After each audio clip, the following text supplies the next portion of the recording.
पाकिस्तान में भी हमारे 30 लाख से ज्यादा अनुयायी हैं। 30 लाख से ज्यादा अनुयायी संत रामपाल जी महाराज के हैं पाकिस्तान में भी।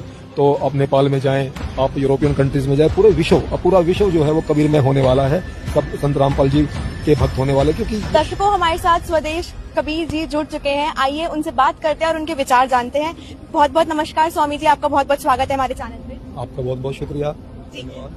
मैं आपसे जानना चाहूंगी कि क्या हुआ ऐसा जो आप आज यहाँ संत रामपाल जी महाराज के आश्रम में पधारे और कैसी लगी आपको यहाँ की व्यवस्थाएं?